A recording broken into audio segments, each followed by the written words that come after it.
Hello, everyone, and welcome to a very special edition of episode 5 of In the Press Box, the hockey podcast. Sam Hosick here with Alyssa Sperberg. As usual, we'll be on here for the first half an hour, chatting NHL playoffs and stuff. We got a lot to get to, but then we will also be joined by the head coach of the Boston University women's hockey program, Tara Watchorn, in a little bit here. So we're both excited for that.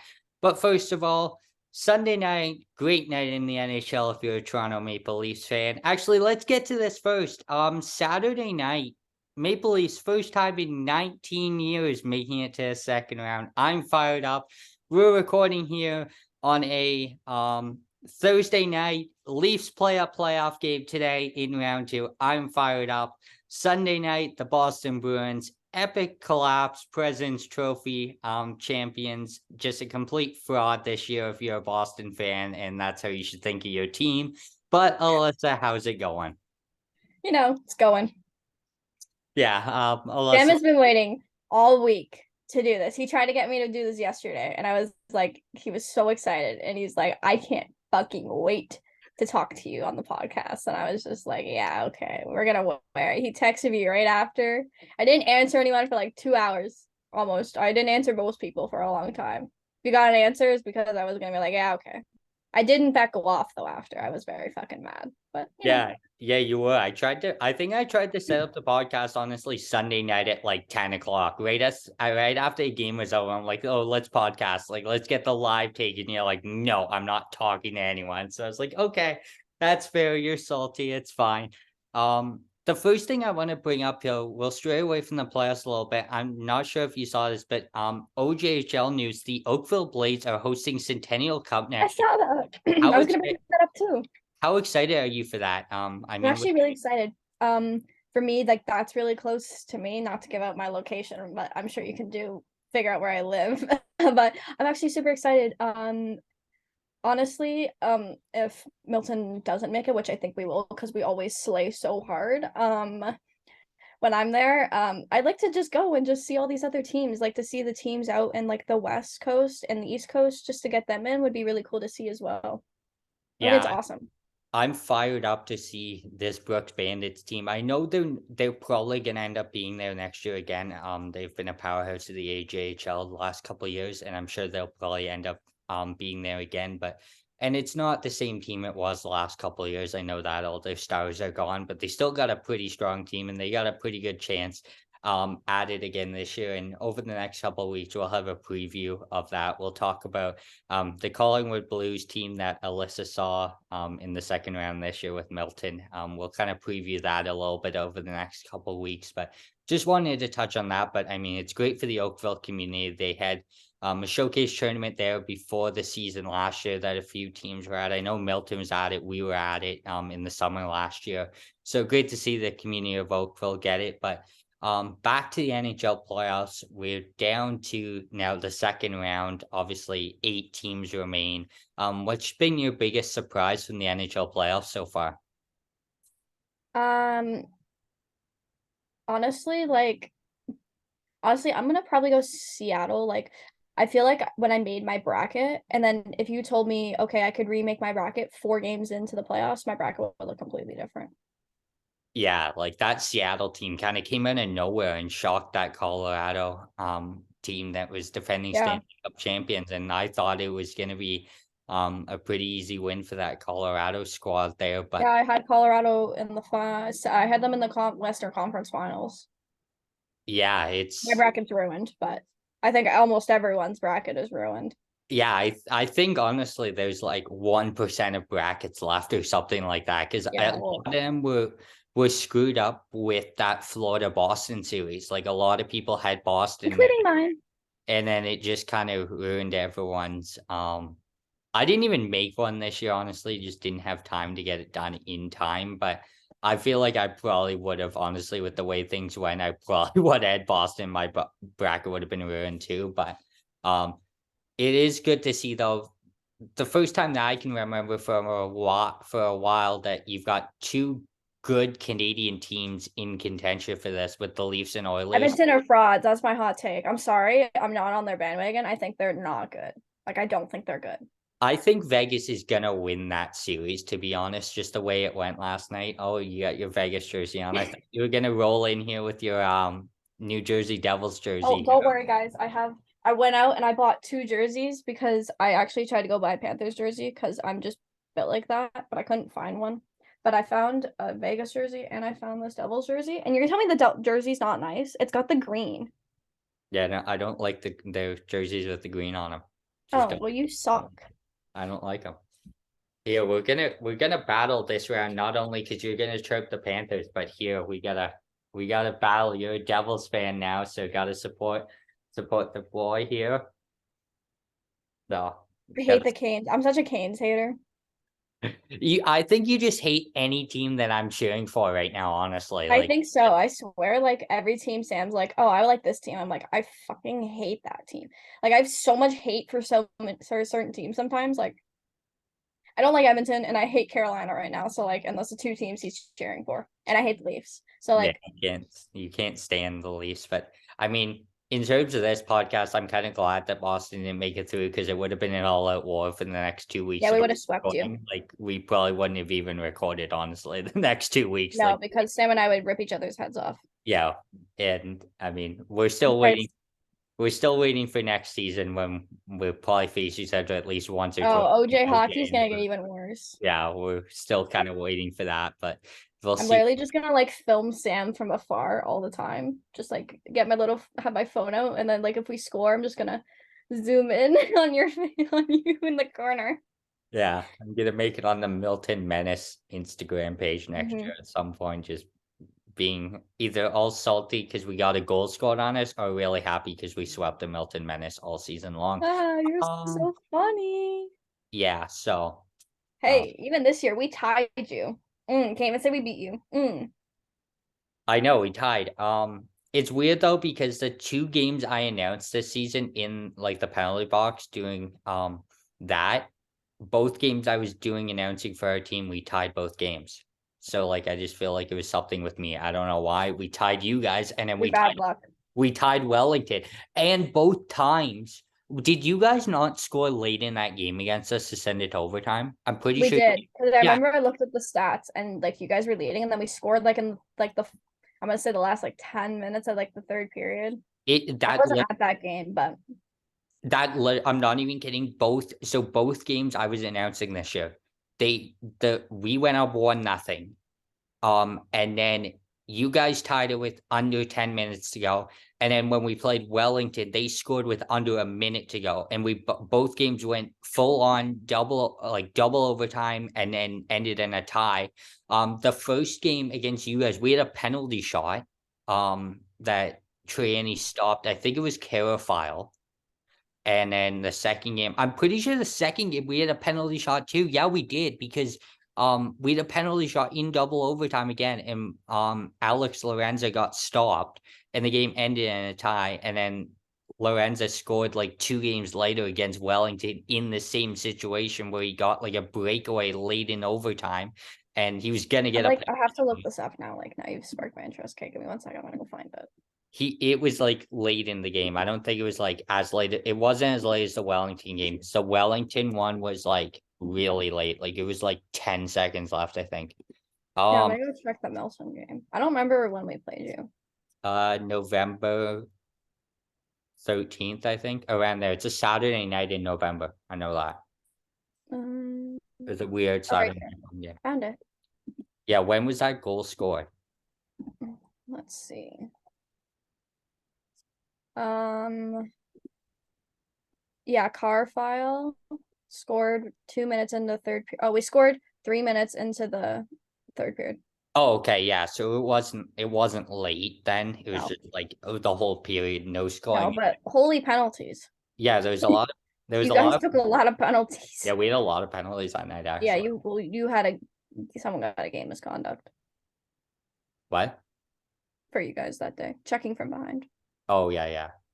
Well, I don't think it was a game misconduct. It was just like a 10 minute. Yeah, it says game misconduct. Oh right. Oh yeah, checking from behind is yeah, right. And then Yeah. the Wellington game was like the Wellington game was in February. I remember that. Let me see if I can find the box score from that. That was like a weird one too. It was just like 1-1 all. Because that was like right before I started there again because I came back like right after Christmas. Yeah, I think that I can't even remember when this Wellington game was actually. Oh, yeah. But 1-1, I guess just bad luck. I'm not going to announce any games this year. So don't need two ties again this year. Maybe you should. Not going to happen. No. Okay. Worth a shot. It was worth a shot. Yeah, exactly. But other than that, obviously we've got two games tonight. What are you thinking for this Toronto Florida series? We'll break down these series that are going on right now. Honestly, like I honestly am happy for you guys. I was actually downtown during the game for comeback win. I was downtown because I was at a Jays game. And then we freaked out because as soon as we walked out of the rink, it was 4-4. And my friend, he booked it to the square. And I mean full on ran, and I don't even know where he went. I have no idea. We lost him. And then we ended up at some bar. I think it was a Loose Moose we ended up at. And like I'm surprised we got a table, and there were so many Leaf fans in there and everyone was just watching. And then I actually got the video of like everyone cheering.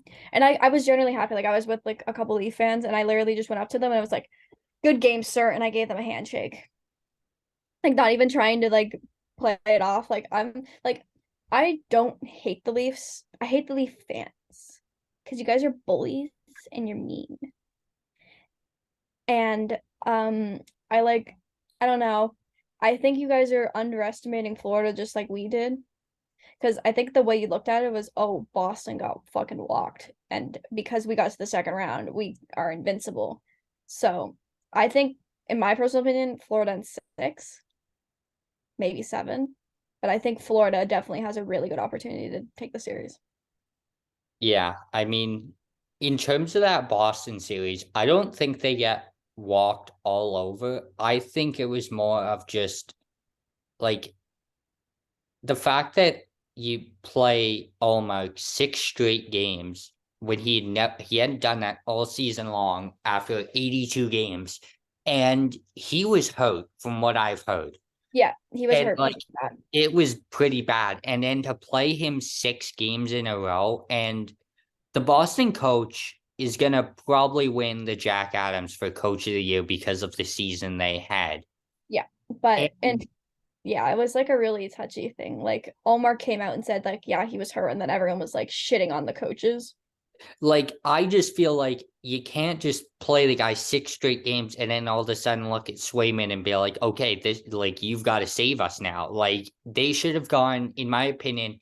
I think I said this after the game, whatever game they got blown out by Florida, like where it was really bad and Allmark got like lit up. Was it game 2 that they got like torched, kind of? Yeah, game two or game three. No, Whatever. it was game three, or game it was game three or four because we lost three home games. I'm pretty sure, and I oh no, I don't remember what game it was.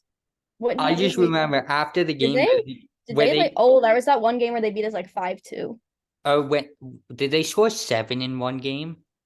Oh, it was 7-3. Yeah, that after that game, I was like, okay, like Swayman's got to go in for the next game. You got to put TH, almost like I almost thought I gave him the benefit of the doubt. It was when he came out of his net in the overtime and he yeah. passed the puck up. That's when I was like, okay, let's get Swipe Bay rolling in here now. Yeah, Like like you got to let's get. get I thought Swayman was coming for game 6 after that I happened. thought so too, and I thought that would have been the better option. And But then I'm like, okay, like whatever, it's not gonna happen. And then Florida kind of went through, took game 6, and then it was like, okay, like now Swayman's got to go. Like you can't have all my play 7. honestly, I didn't even know if they're gonna play Swayman in game seven. I didn't think they were going to because I was like, they come all this way and they can't just throw a guy in game seven and has the fucking season on his back. I Yeah, watched the interview with him in the morning and I literally almost started crying because I felt so bad.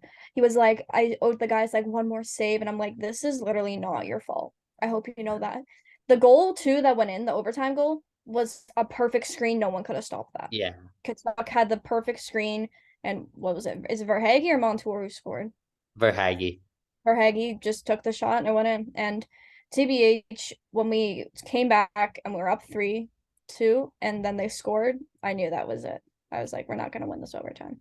It was so yeah, I remember watching that. I just gotten home from North Bay and I watched the third period and it was just like so back and forth and I'm like, okay, like I and didn't speak for an hour. I and literally sat there like this. you guys scored late and it was like, okay, like But we scored 3 straight. yeah. And then you scored late, like with 5 minutes to go or something, and I And was then we like, blew it okay, like it's idiots. probably over now. Like they No, got they blew it. and then when the empty net came out, I was like, okay, like they just got to throw it down the ice. This is over. And then Florida scored. I'm like, okay, they got the momentum going in overtime here. But That's it. I knew that was it right then and there. back to the Toronto series, though, I think the thing that scares me right now is you go like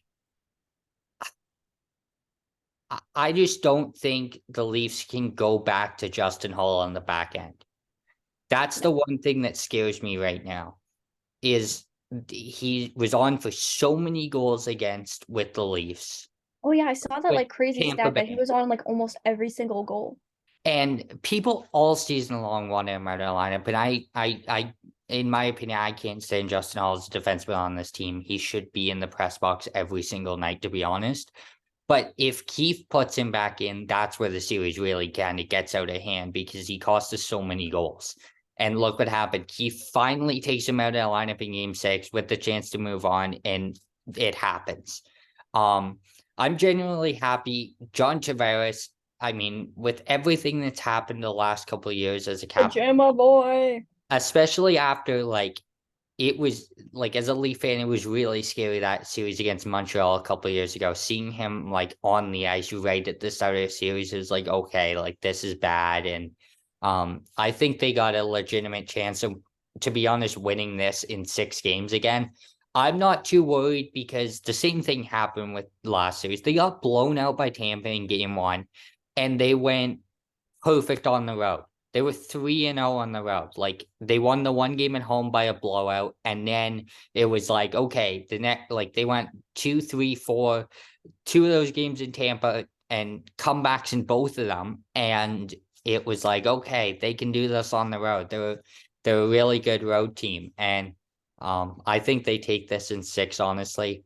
Um we'll touch It'll over be a the good series for sure. Like I think it can really go either way. Like for the Tampa series, I did have I had Toronto in 7. Like I generally had hope for you guys, but I don't know. Florida's like a wild card. Like you don't know what you're gonna get with them, and I just think that they're a team that likes to get in your face and they like chase you. And I think Toronto's just gonna have a little bit of a hard time with that. Like I think that like they're gonna like come out and they're gonna hit, and you guys don't like to hit like them. That's the only thing why I think Florida might take this. I say maybe 6 or 7. Yeah, but look at the Leafs in the past, they've been soft at times, but like Luke Shen is out there throwing I massive agree. hits. That's why Like I said like honestly, your O'Reilly's series throwing is so hits. even. Like this is a lot more of a physical team than it's been in the past. And this is what Yeah, they I agree. needed O'Reilly. But we'll move on quickly here and touch on the other series quickly. I'm gonna say we'll just give our predictions here, but I'm gonna say Canes in probably 5, just the way the Devils came out. That's like last night. It just like honestly, they did not look good. Like Yeah, I didn't get to watch the game, but I saw the score and I was like, oh, they okay. had they had like they scored on their second shot of a game and it was in like the second period, I'm pretty sure. Like they did Yeah, not they had I saw threat that at stat. all. And I can say this as a Leaf fan, because Freddie used to play for us for years. You get in his head, you're gonna beat him. Like you're beating him mentally, and he's Yeah. gonna be out of a series. So if the Devils can get to Freddie, they have a chance to win it. But honestly, just the way the Canes are rolling right now, I'm gonna say 5. Um, what do you think? Um, I was gonna go. I really like this New Jersey team. I don't think the Canes are like that good, really. Like, I think that if they can get through the goaltending, that they have a big chance. Because, like, honestly, like I look at the teams and I feel like the forward groups are very similar in like strength. I think the Canes might have a little bit of better defense. So I'm gonna go Devils in 7, maybe 6, just to throw something out there. I always liked them like throughout like the playoffs. Like I had them I had them beating the Rangers. Honestly, I had the Islanders upsetting the Canes. I think a lot of people did. It wasn't just me. So I thought they like could have did it, but they just didn't come to play. But I'll go Devils in 7, maybe 6. But I can see the Canes coming out and winning, but I'll go with the Devils. And then on the other side, I'm gonna go probably Edmonton takes that in 6. I know Vegas is really strong right now, but I want to see, especially if the Leafs can't do this against the Panthers, I'd love to see McDavid finally get to, even if it is just a cup final, like just to see that because of everything he's had to go through with that organization over the years. You see all the first overall picks they get, and then it's like, okay, they just don't go anywhere with it. So Mhm. I'm going Edmonton in 6. Let's see what you got as a Vegas fan. Um, as the Vegas fan in the room, I'm gonna go Vegas in 7.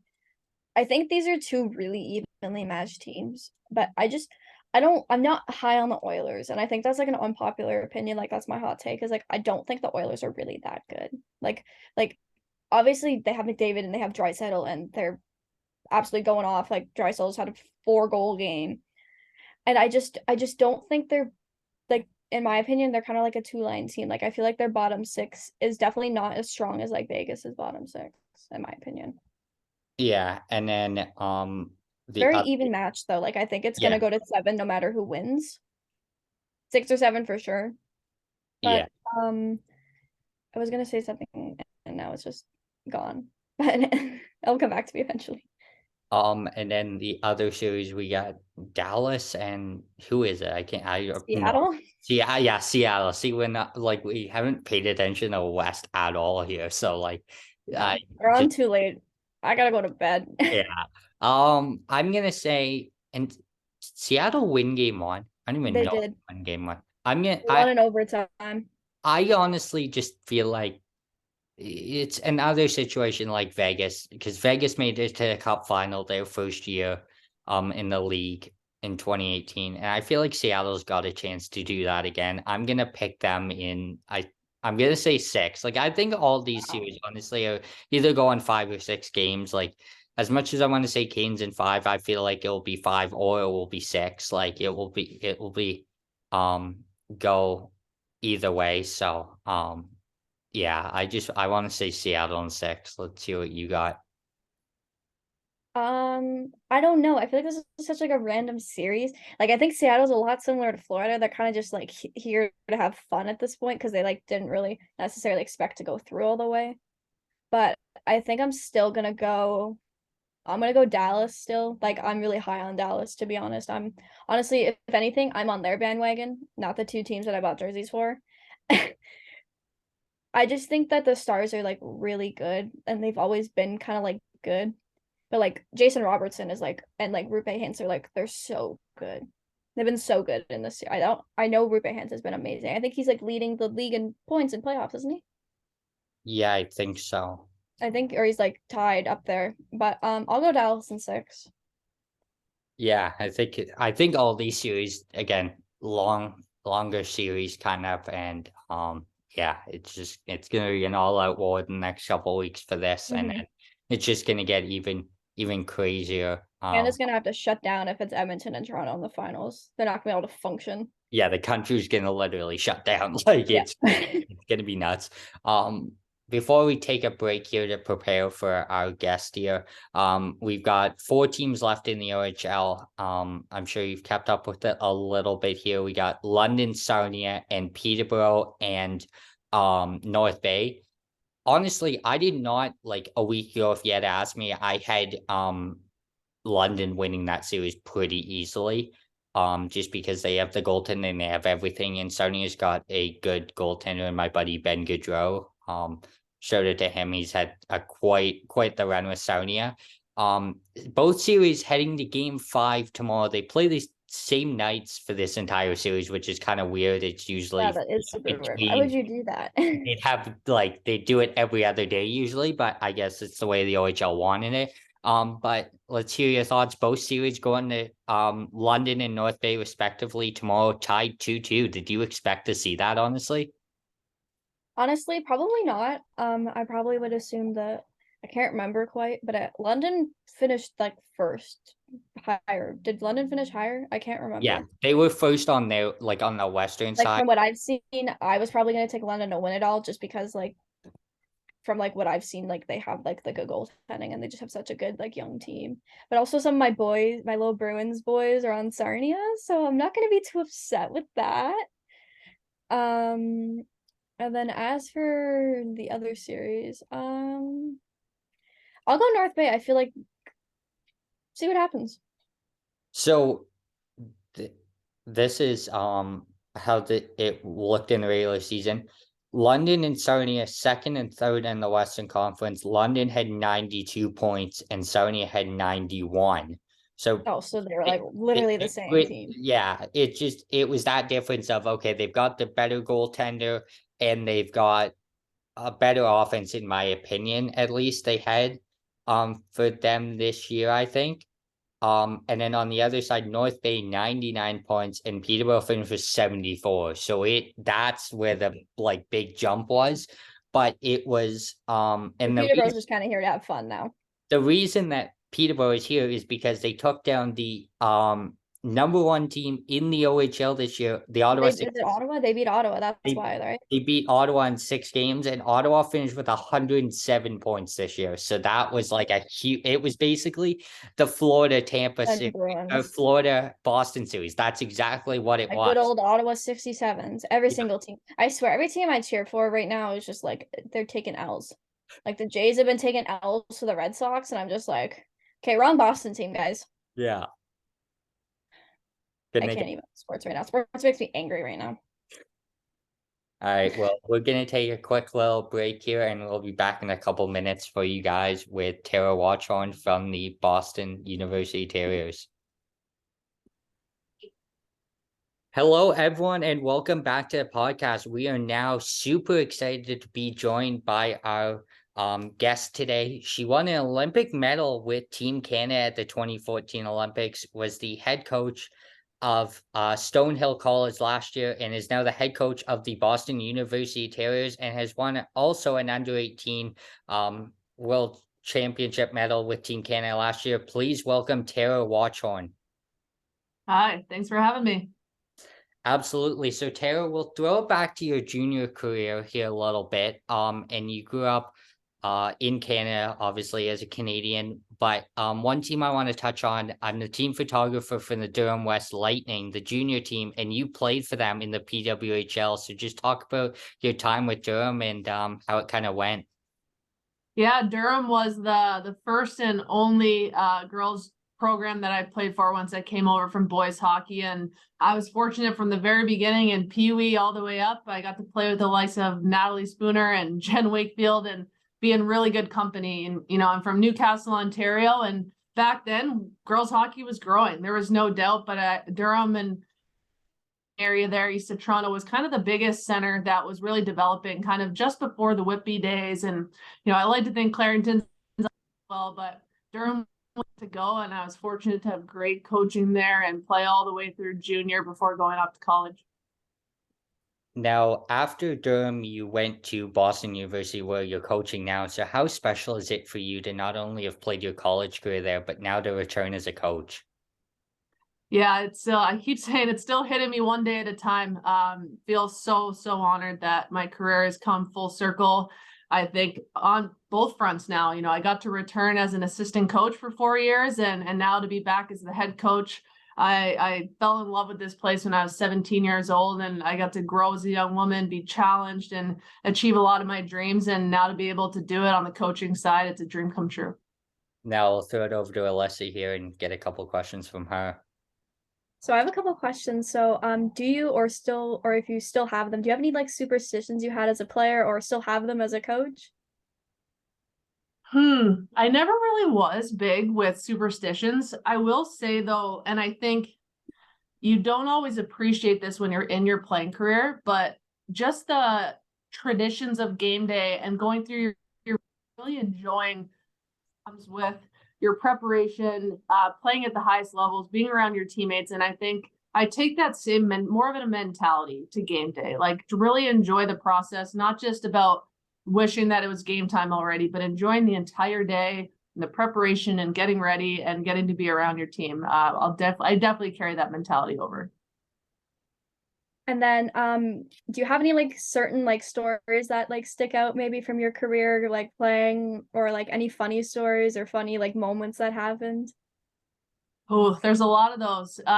It's hard to put anything specific, but I will never forget the 9 months of centralization leading up to the Olympics. You know, I think a lot of people ask about the Olympics specifically, but those 9 months and building a team together and such intense, you're in tryout mode almost the whole time, but you're preparing to represent Canada in the Olympics. And I was just so challenged, had so many great memories, and really grew into the woman I am today in a lot of ways throughout that year. So, you know, I cherish a lot of those memories, but I think the biggest thing is the relationships that I got to build with some amazing women along the way that, you know, whether it's going to each other's weddings now or staying connected in the hockey world and just getting to and realizing once you get to this age is that that's what was so valuable out of your experience. So just all the relationships and people that I've met along the way, there's been a lot of funny memories that went along with it.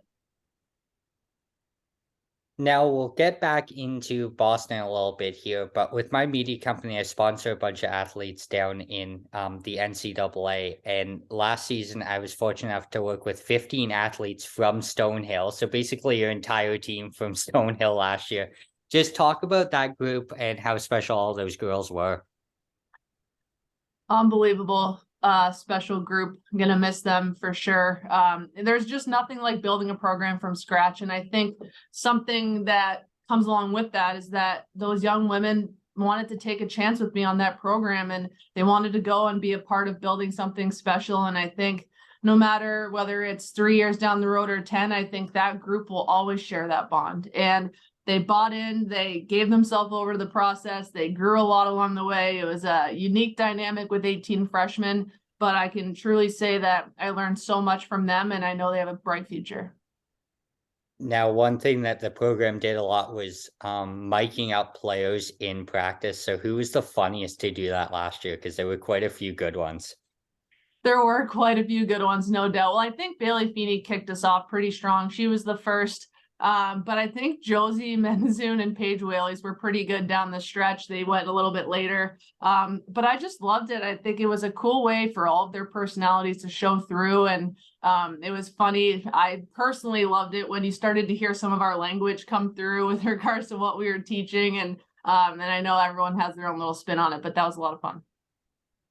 Was it, I think it was Petford that was screaming at the start of hers.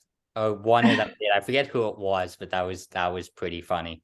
Yeah, she's a funny one, and she might have been referring. I always was good because I was always good for a woo at the beginning of every practice. It was early mornings, and I figured it was a fun way to get them going. And I think she, if I remember correctly, she may have acknowledged that scream that was coming for me coming out of the coach's room. Yeah, it was something along that. It started off with like "Good morning, Skyhawks," and then it just was like, okay, like the volume's too loud here. Let's calm down. Brianna Walkham might have been that one, no doubt. Now, Alyssa, you got a couple more, so I'll throw it back to you here. All right. So, what was one of your favorite memories, maybe besides the Olympics, like when you got to play? Yeah, I'd have to say, going to Boston University as a player so early into the program and getting to be a part of the first ever Hockey's Championship my sophomore year, and going to the program's first ever Frozen Four appearance and national championship my junior year. Those were some great memories when I reflect on my career. And then funny enough, a few years there playing with the Boston Blades, we had some amazing cultures, and really cherished my time there as well. And then I know you're from here, but what is your actual favorite NHL team? I will say the Toronto Maple Leafs. I've really, and I wasn't always like that as a kid, but I have a soft spot for John Tavares. I grew up going to Oshawa Generals games a lot when I was a kid, and getting to see him come back and play for Toronto. I have a soft spot for the Maple Leafs. Yeah, well, Sam will be your new best friend there. I'm sure he's very excited about that. I was hoping you're gonna say the Bruins and I could have a friend in this situation, but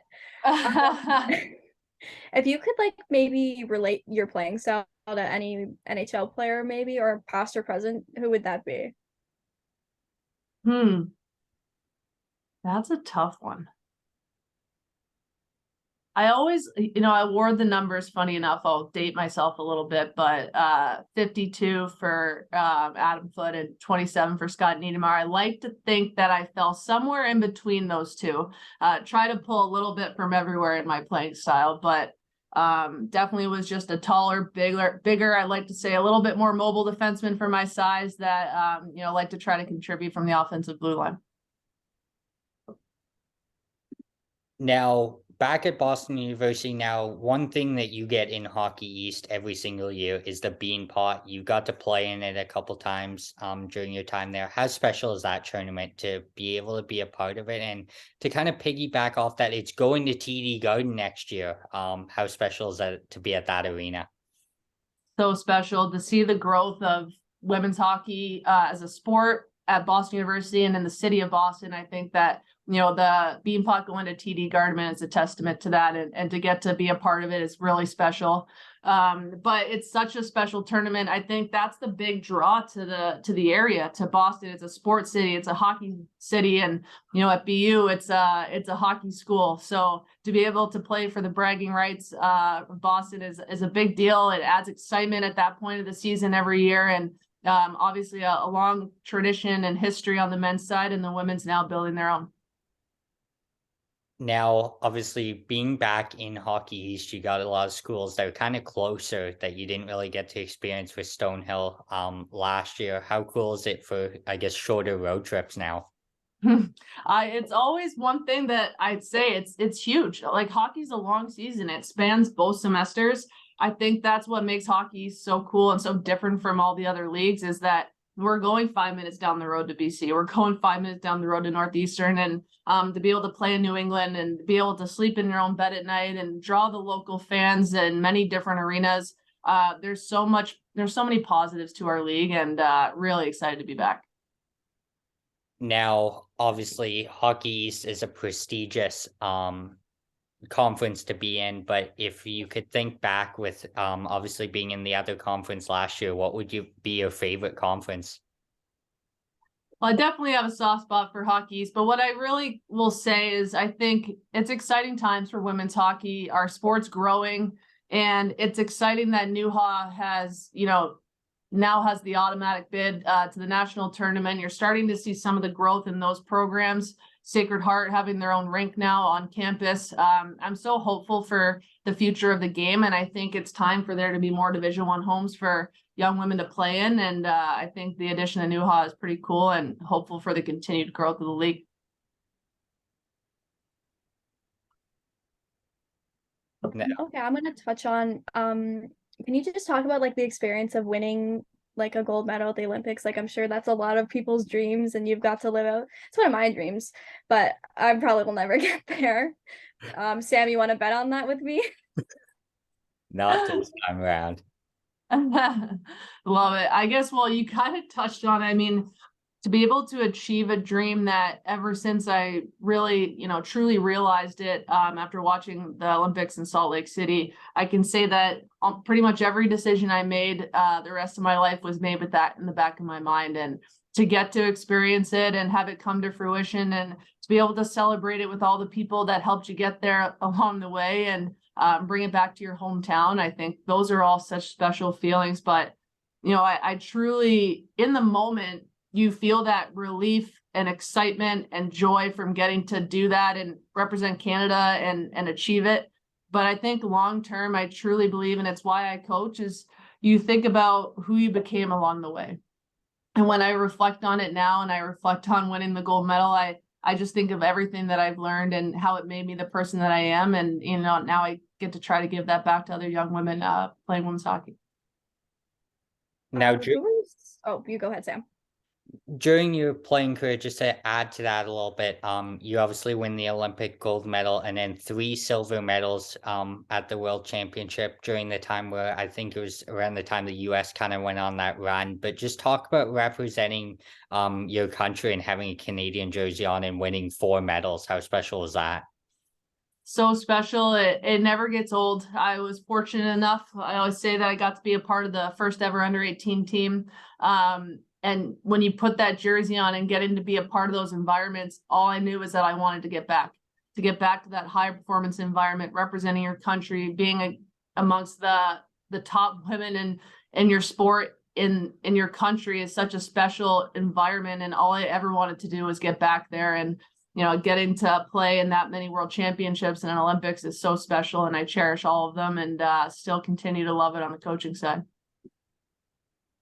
Go ahead, Alyssa. So who are some of your favorite players that you've either gotten to play with or played against? Well, I will say I got to the year after Sochi, I moved back to Boston and I got to play on the Boston Blades with a lot of the American Olympians that I just played against. And so I will say shout out to them, Brianna Decker and Casey Bellamy and the Lamoureux. Enjoyed playing with them more than against them, I would say. But they're such competitors and I have so much respect for what it takes to be at that level. But, with regards to Team Canada, I think it's hard not to acknowledge Marie-Philippe Poulin, such an amazing player and teammate. Catherine Ward was my D partner in the Olympics. I always really looked up to her. I felt that she was just able to impact the game every time she was on the ice, and so deceptive and mature in how she played. And then, Natalie Spooner was obviously someone that was a close friend of mine and pushed and challenged each other as we grew. And then Brianne Jenner, always loved playing with Jenner. Big shout out there. And I guess I'm going to keep going. Jocelyn Larocque also. It's really cool to see how far she's taken her career. Such a huge, puzzle piece in that program. Now, this year at the World Championships in Brampton, one thing we saw was Natalie Spooner coming back just a few months after having a child. Just talk about her as a friend and seeing how special that was for her. I can't imagine. I've never been in that situation, but wow. I mean, I just have so much respect for Spoons for being able to do that. And it shows her drive, commitment, and passion for what she does and that it's her life. But I think, I like to believe that women can do it all, and to be able to do it and be a high performing athlete and chase your dreams and have a family at the same time, shout out to her and her family. That's pretty special and amazing. Now, back in the middle of April, the provincials for under 22 is going on, and I was there with Durham, and I actually saw you around the rink a little bit. But just talk about being able to come to a tournament like that and what you're kind of looking for in players. Yeah, those tournaments are exciting. You see a lot of young girls play earlier in the year, right? Because we get kind of caught up in our seasons in college. So what I really like about coming back to provincials is you see how players have developed through the course of the season. You see them in high pressure games and moments where a lot's on the line. And I think that's what makes provincials so unique and dynamic, and to see how they've developed as a part of their team, right? And I think you can see a lot in a player at that point of the season. They're in full swing with great competition. So for me, it was the first time getting out in a while after being at Stonehill. So just so nice to be able to get up there and see some great talent and future players coming up. Now, the one player I'll ask about that you probably going in that tournament when you were at Stonehill wouldn't have even been able to watch that much, but Alex Law, she's going to Boston University next year, was on Durham. First of all, how weird was it kind of going in that tournament? Like, okay, I was with Stonehill the last 2 years, but now I've got prospects that I've got to watch with Boston.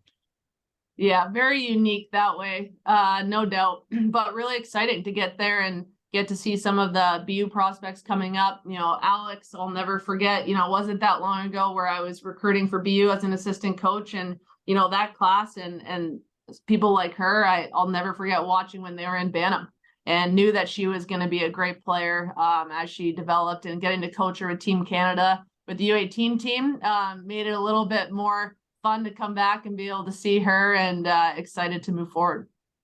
Now, you mentioned there the under 18 team, you guys won a gold medal. Just talk about not only winning a gold medal as a player, but now as an assistant coach with that team this year. How special was that? Very special. As you mentioned earlier, I was able to win gold in the Olympics, but I never won gold at a world championships as a player. And I can say I've now been able to do it twice as a coach. And I think the biggest thing that sometimes you lose sight of when you're younger is that it's so hard to do, and to never take it for granted every time you get to go and being able to coach those caliber of players in that type of culture and environment is so special. I grow so much as a person and coach every time. And it was really special to do it with the staff that we had and the group that we had. They are so talented. It was a lot of fun. Now, your staff just got announced here for Boston University this year. So just take us through who's kind of coming in and what they're going to mean to the program. Yeah, exciting to announce them yesterday. So passionate, excited about the staff that we're going to have. So first and foremost, associate head coach Courtney Kessel, who I recently coached with Team Canada at the under 18 level. Courtney and I go way back from playing against each other in the PWHL to Hockey East when she played at UNH. Being just a year older than me, our paths crossed a lot, and we played on national teams together. We've competed for a long time, and we always kind of gravitated towards each other in those environments. I think our values are very aligned and what we cherish out of those experiences. And then getting to come full circle with her and kind of experience that all over again on the coaching side, I'm so excited to be able to get to work with her again. She's spent a great 4 years at Princeton in her college coaching career, and BU is going to be better off for having her. And I truly believe that you want to surround yourself with people that push you and challenge you, but that you can trust, and to build a culture within your coaching staff that you want for the team. And with that, also bringing Megan Myers with me, who just coached at Stonehill together for 2 years. Megan and I played for the Boston Blades together. That's how I met her. Had such a great career in college with Utica as an All-American, and then played professionally for a very long time. And she also helped build the program at Becker. So when I was with Stonehill and I'm thinking, who am I going to bring with me to help build this program? I think Megan was a no-brainer, and she took a chance with me on that. She brings a lot of things that I lack, and a great friend, someone I trust, who's passionate about the culture that we want to build. And I think the combination of all of us is going to be really cool. And then just to touch on your CWHL days, so you play for Alberta, Calgary, and Boston. If you don't mind just touching on like what it was like to be a part of all three of those teams and like some experiences you had. Yeah, so Alberta and Calgary were the same team. They were in transition to the new name as I was kind of going into the Olympic year. So when I graduated from BU in 2012, I kind of had that year of wanting to get centralized and hoping that I was going to get to do that pre-Olympics. So I moved out to Calgary a year early in hopes of getting centralized and starting my professional career. And it was a great year there. I got to learn a lot from Jocelyn LaRocque and Megan Mickelson, and we had a great culture, and it was a lot of fun. And then after the Olympics, my husband proposed, which brought me back to Boston, and I got to jump right in on the Boston Blades and spend 3 years playing there. And I can honestly say, not just winning a Clarkson Cup, but the 2 years following that, some of the women I got to meet and cultures that we built were really special, and a huge reason why I am who I am today, and the things that I'm passionate about coaching.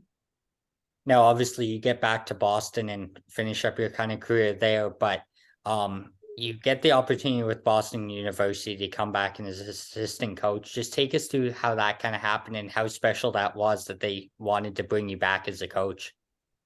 So special. I mean, Brian coached me when I was in college. He's seen me at my best and my worst and watched me grow as a young woman. And the timing of how it all worked when I retired from playing in the BU job opening up was just so special. I mean, the assistants were there for 9 years before that. And I was a little bit hesitant to reach out. I'm not going to lie. I always knew I wanted to coach, but I didn't have a lot of coaching history, at the college level or anything like that. But I reached out, and I reached out to Brian, and I'm forever grateful, because I know I wouldn't be sitting here if he never took a chance on me as a young coach, and to get to bring it full circle and start my college coaching career at my alma mater was amazing. And I think in a lot of ways it allowed me to learn on the fly a lot quicker. I'm not learning the campus all over again. I fell in love with BU. So with regards to selling it, it comes naturally to me. And so I got to really learn on the fly. But I say, like, those 4 years just really, really reinforced that coaching's everything that I wanted it to be. And I'm so grateful, and I learned so much.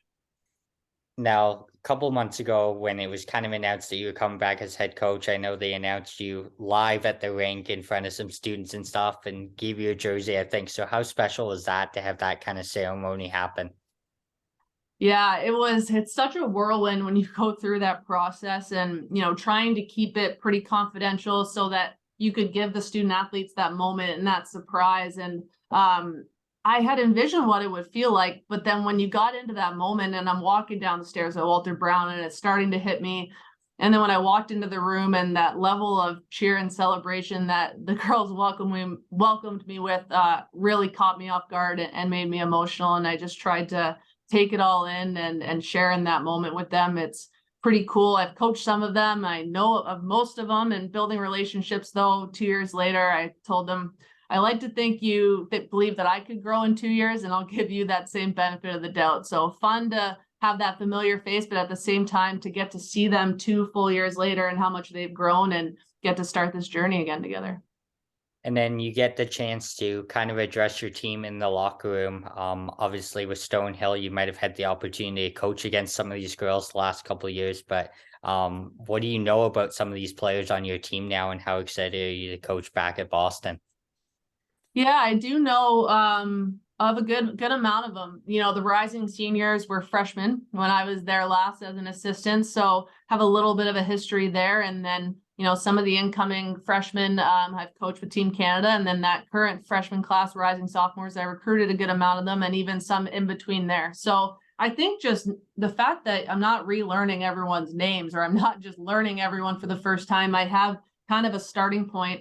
I'm hopeful that it's just going to allow me to kind of rebuild and build those relationships a little bit quicker, that we have that familiarity. But just so excited. I think there's so many amazing pieces in place. There's such talented young women. I think that we have what we need to be competitive and to push for a championship. And I think just trying to get the girls working in the same direction and taking pride in what we do on and off the ice, I think that we have a lot there to work with.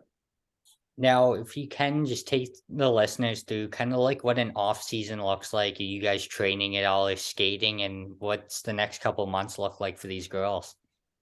Yes, when I first started, we had about 3 weeks left in postseason training before they're in kind of getting into exam mode now. So a little bit of a pause on team organized activity. They're focusing on school, but I had 3 weeks there where I got to kind of just dive in. They were in postseason training, lifting 4 times a week, and supplemented that with some on ice skill sessions. But really getting to push each other in the weight room and create that high performance environment. And then about a handful of them, if a little bit more, are staying for some summer school, so they'll continue training. And then a lot of the other girls are heading home and gonna take the training program and keep it going throughout the summer. We'll kickstart up some team Zooms again in July and start to ramp up for preseason. Absolutely. Well, I'll throw it over to Alyssa if she has any more questions here before we wrap up. I just have a couple. So, if you could make your all-time dream lineup, so 3 forwards, yourself, another defenseman, and then a goalie, who would it be? Of any player? Any player, any league, anywhere, anytime. Oh, my bias will come through, but I mean, Shannon Zabados, I'll go back to her in net. Pretty rock star goaltender. I think some combination of, I'm going to go back to my playing days probably, but Marie Philippe, Brianna Decker, we'll go Brianna Jenner, Jocelyn Larocque, and Casey Bellamy. We'll keep it all American Canadian, but those were some of that I'm dating myself probably at this point. But that sounds like a pretty good lineup to me. And then just as my last question, maybe just explain, like, I believe you took health sciences at BU. Can you just talk about like the school itself? Like, I know personally for me, it's one of my all-time dream schools, which I don't know if I'll ever get to, but maybe someday. But maybe just touch on how great the school is or your experiences with it. Yeah, amazing academics, and I think that's what drew me there when I was a young girl going through the process. But it has everything, and I think that's what's so cool about it is that you can major in almost anything that you want. You know, most students switch their major at least once throughout the course of their college career. So I think having that opportunity to really get a sense of what you want to do, it's internationally respected as a degree, which I think is amazing, you know, for Canadians or whoever else that, you know, are going to go to the school. So I think that combination, it's such a strong academic school. And to me, I landed in the health sciences. I ended up, you know, getting my master's at Northeastern actually. So just great academics all the way around. And I think it's a huge part of being a student athlete here. Absolutely. Well, on behalf of the listeners, I'd like to thank you, Tara, for coming on here. We'll definitely have you back on throughout the season to catch up again, but we want to wish you the best of luck with Boston University this year. Thank you so much. Thanks for having me.